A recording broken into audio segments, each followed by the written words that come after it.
dressed up. In today's video, we've got the acupuncture doll back in business, and I'm doing so because I just wanted something simple, nothing too thought-provoking, and I rarely focus on things that are just one trigger, one item, like this. And I don't know when the last time I had this out was, probably a couple weeks ago.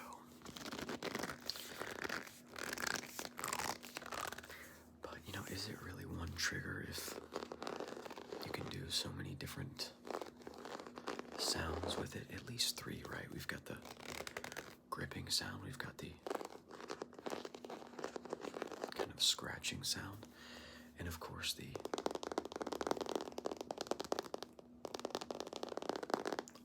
awesome tapping. And in itself it kind of is a visual trigger as well, because it represents the body, of course.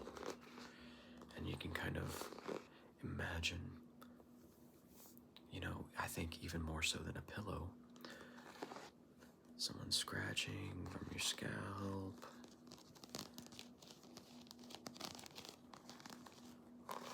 and your neck, and then the back of your shoulders. Sorry, and you hit the tripod a little bit. Scoot that back. And of course your back.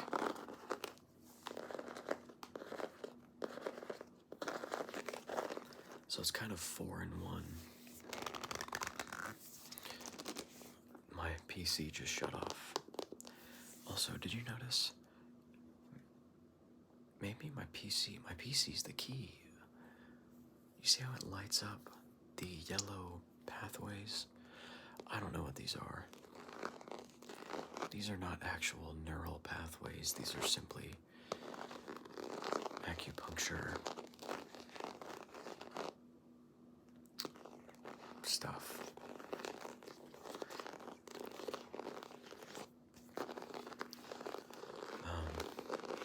I've never had acupuncture done before, but I have had dry needling, which is often confused with acupuncture. It is not. It's two completely different things. And I think actually acupuncture really only works because it's doing what dry needling is doing. I think all of this is kind of nonsense. It's acupuncture is kind of mixed in with stuff that isn't medically accurate or anatomical whatsoever.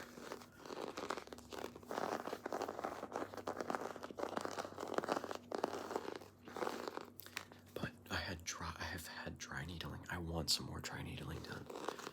They basically go into your muscle wherever. You can go in your triceps, you can go in your biceps, you can go in your shoulders, your traps, your mid-traps, your erector spinae, you can go in your lats, your rump, everywhere. You can go everywhere.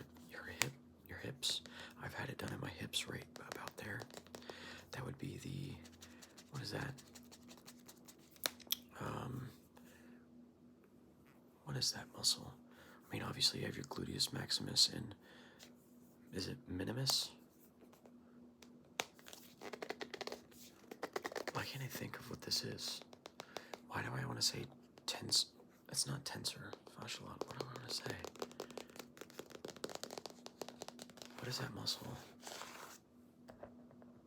It is the tensor fasciolata. I was right. And then you have your gluteus minimus, and then medius, piriformis, and maximus. I should trust myself more with the anatomy, but I had to double check.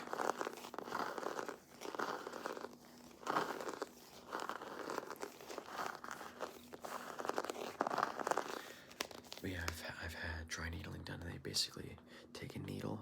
It's like the size of a human hair, and they poke it in and out like this. They did it in my, or he did it in my lower back. And they do it, and they literally, like, they'll fish around in there. They'll be in the same spot, but they're going this way, they're going that way, they're going this way, they're going that way, they're going straight down. And what they're looking for is a spasm. And I spasm a ton in my lower back because of how messed up it is. And when you have pain in an area, your body will guard. It's called muscle guarding.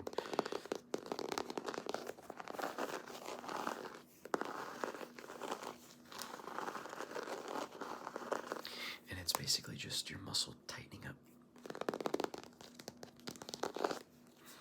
And when they get that spasm, it relaxes. It hurts. It hurts like heck. But when it goes boom, and then because you're creating that neuromuscular response to be like, hey, relax this, you know?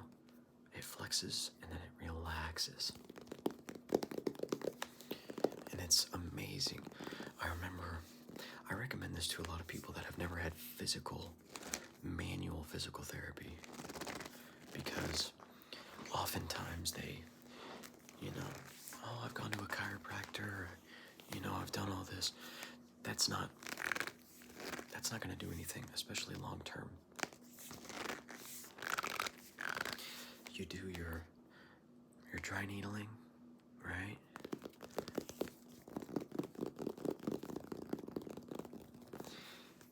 And like I said, I recommend it to a lot of people who've never had it before. And you mix that in combination with your exercises, and you will have a lot of improvement. And it's nice because once you learn how to do that, I mean, sure, you won't be able to dry needle yourself, but once you get to a place where exercise really takes over as the therapy, you don't need to pay anyone anymore. You just continue.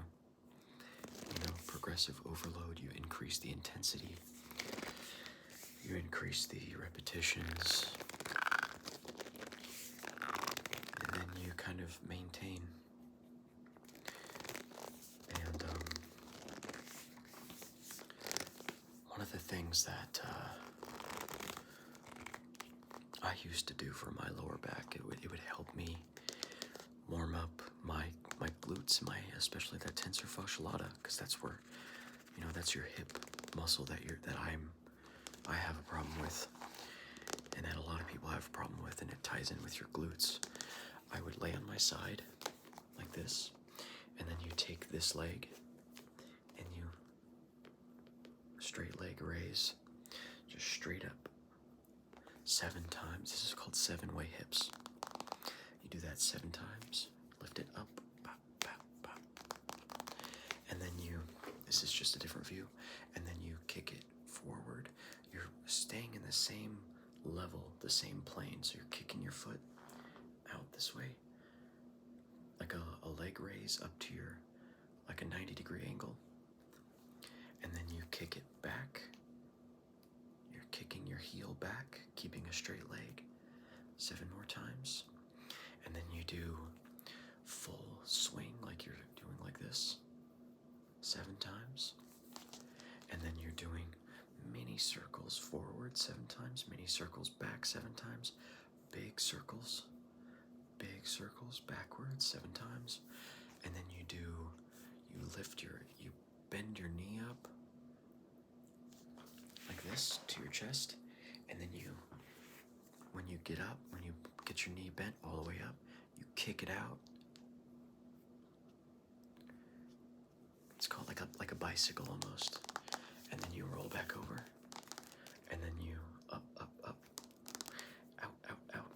back, full motion. Mini circles, big circles, so on and so forth. And that, oh man, I used to walk differently after doing those. I definitely wouldn't be able to even do it right now. Like the full the full exercise.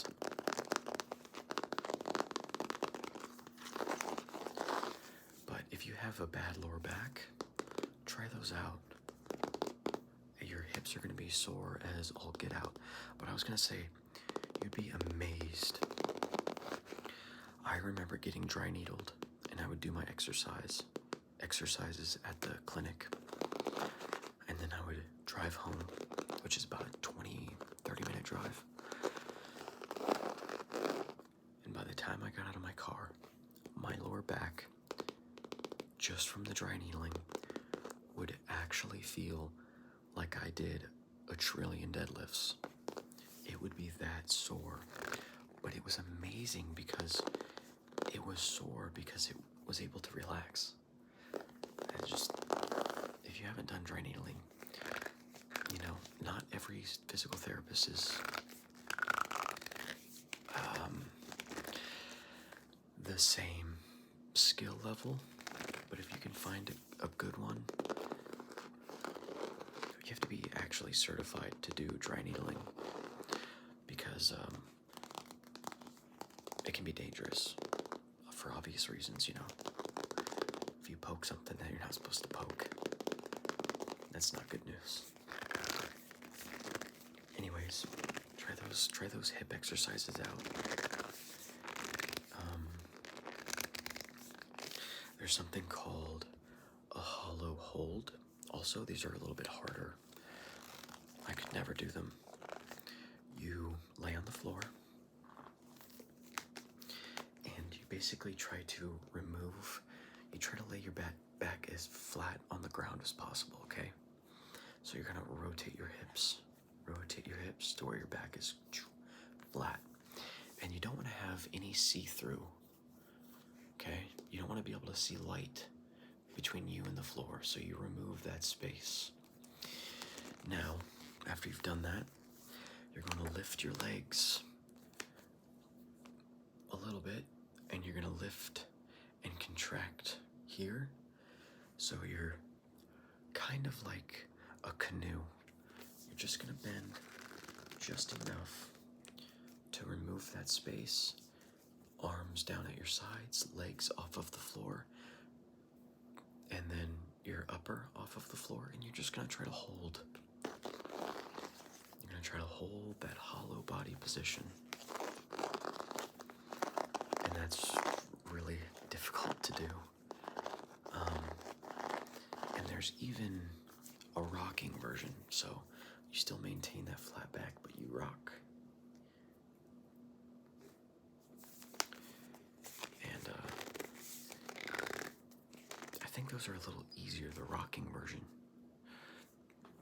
because you're not just doing a static hold. You're, at some point in the movement, you're removing the tension, not the tension, but the resistance.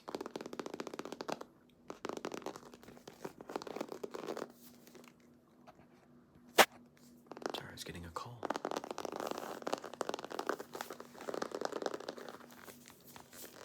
I feel like I did too much yapping about exercise and therapy. I don't know. I know I've mentioned that when I was younger, I was obsessed. Okay? Like I would watch, this is back in 2014 when I started working out. I would be 16 or 17 years old. No, sophomore year is when I started working out. I was 15. Right? I was 15 years old.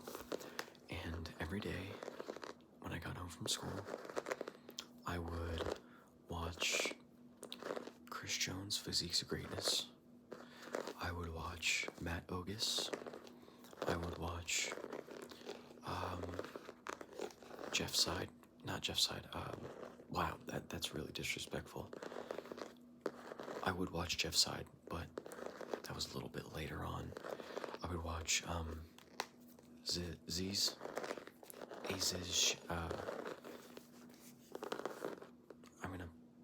I'm butchering his name. Ziz.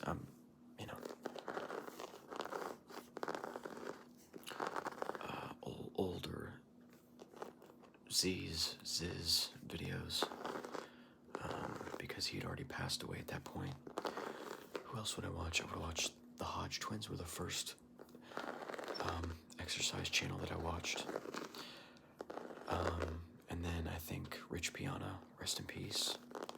Also Ziz, rest in peace. I don't know how you say it. Is it Ziz or Ziz? I've never really known. But I would watch them for 3 hours. Any combination. Later on, it would be Christian Guzman.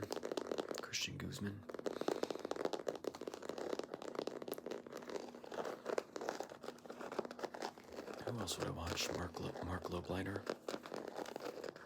I mentioned him in a video before. And then I would go work out in my basement. So I really get carried away when I talk about like exercise and anatomy, physiology, and then of course I have it's a baby degree, but it's a degree, an associate's degree. It's literally in general science. You know, I took psychology, sociology, all those, anthropology,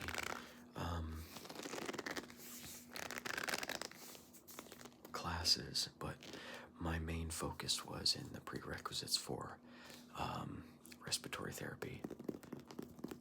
But that means I got to do, you know, anatomy labs, physiology labs. I did medical terminology, obviously, because that's a requirement. I'm trying to think of any other medical anatomy, bodily classes. I think that's pretty much it. I don't think... was biology required? If it was, I can't remember it. I think it was. I don't think it was. Anyways, I get carried away talking about that stuff because I love it. And, like, I was initially first obsessed with bodybuilding and strength training, and then my sophomore year, I was able to get into anatomy and physiology in high school, and I literally got a 100%. It was my favorite class ever. My favorite class ever. And that was with Mr. Schultz. He was one of the greatest teachers of all time. Shout out to Mr. Schultz. You will never see this video, but if you do, you're the GOAT. Got a 100% in that class. I was so proud of myself. That's the first 100 I've ever gotten.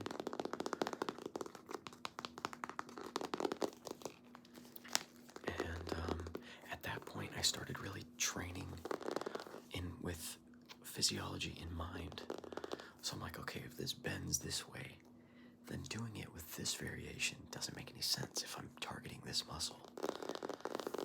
I'm not a science pro lifter by any means. In fact, my training was still garbage if we're talking science-based lifting. But I would say with all, like, without trying to sound cocky, when I was 15, I had an amazing physique. I say that proudly, but like genuinely, not to today's standards, because more 15-year-olds are in the gym now because it's become a popular thing. But back when I was 15, bro, you were not gonna see a kid at 15 years old with a 265 bench. Like, it just wasn't a thing. And if you did, it was like, wow. But now that's like nothing. I couldn't even hit 265 right now if I tried. Even if I had a good back, I probably wouldn't be able to. But anyways, I don't want to get like sounding like I'm what's the word? Gloating? Or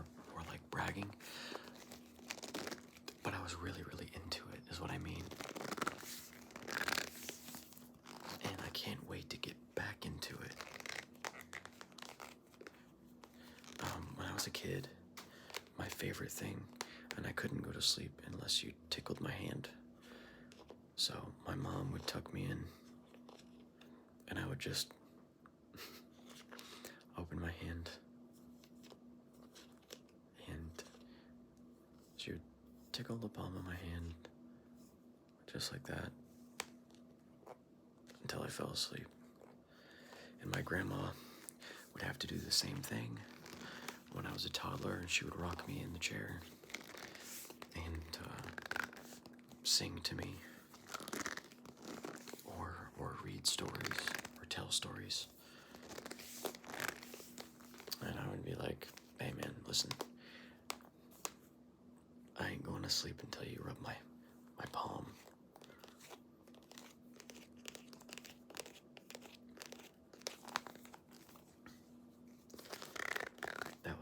That was my thing. Anyways, kind of a ranty, rambling video about a lot of stuff that I hopefully didn't come off as like braggadocious. Is that the word? I really hope I didn't come off that way. I was just meaning to show my my insane amount of interest in the sphere of all things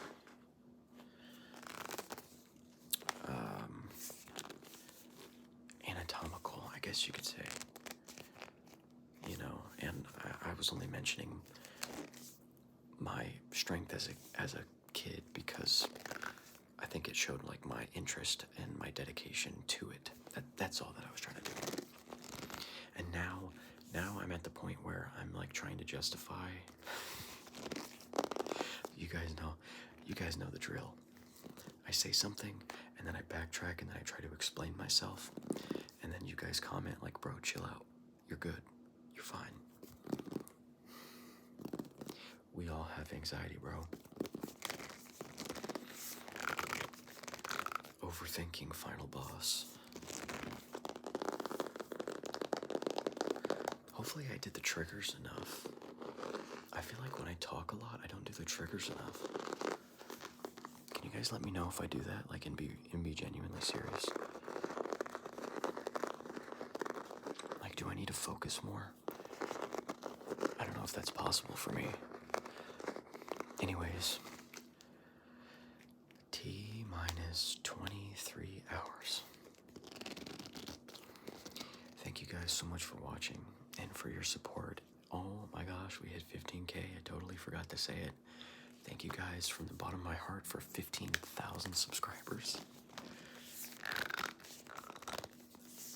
I wouldn't be the same without this channel and without you guys.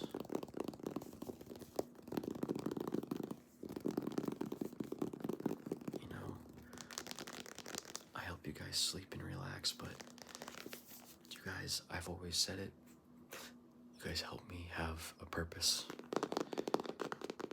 More of a purpose. And I'm deeply grateful. And I thank God every day for the opportunity to help you guys out and to make content for you guys and be able to earn from my content, and it's just an amazing opportunity and I'm truly blessed. So thank you. Thank you very much for 15K. Anyways, thank you so much for watching. I will see you in the next one. And as always, please, please, please